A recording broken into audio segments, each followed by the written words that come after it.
శ్రీ గురుభ్యో నమ. బీజాక్షర సీరియల్లో ఈ రోజున సకారం వస్తుంది.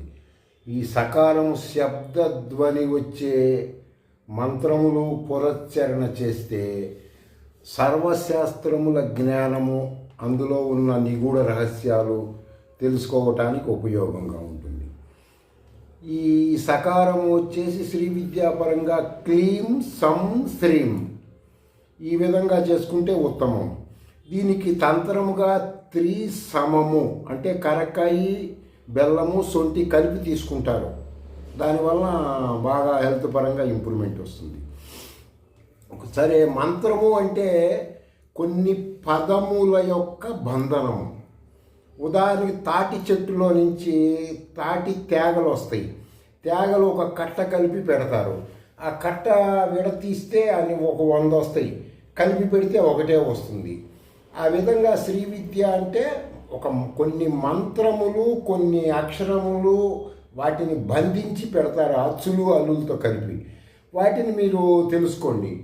తర్వాత శ్రీ విద్యా గురువులు ఎవరైనా సరే ఉమ్మడి రాష్ట్రాల్లో వాళ్ళు మీ అడ్రస్లు మెయిల్కి పంపిస్తే, మీకు దగ్గరలో ఉన్న సాధకులు ఎవరైనా శ్రీ విద్య నేర్చుకునే వాళ్ళు ఉంటే మీకు నేను వాటిని మెయిల్లో పంపిస్తాను.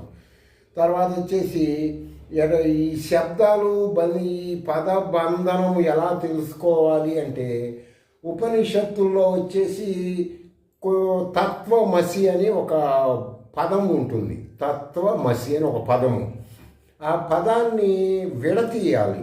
విడతీసి చేసుకుంటేనే ఆ మంత్రానికి సంబంధించిన అక్షరాలు, ఆ అక్షర దేవతలు ఎవరు, ఆ దేవతల గుణగణాలు ఏంటి అని అలాంటివన్నీ కూడా మీకు అవగతం అవుతుంటాయి.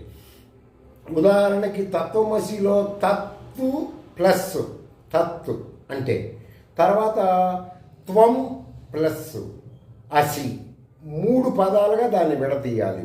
3 పదాలుగా విడదీస్తే 3 అర్థాలు ఏమొస్తాయి అంటే, మన మామూలుగా లౌకిక భాషలో, మీకు ఆధ్యాత్మిక భాషలో, లౌకిక భాషలో తత్ అంటే నీవు. ఎవరైతే తత్వమసి చేస్తారో వాళ్ళు నీవు అని అంటారు వాళ్ళని. త్వం అంటే అది, అంటే విశ్వ విజ్ఞాన చైతన్యాన్ని త్వం అంటారు. అంటే యూనివర్సల్ పవర్ అన్నమాట.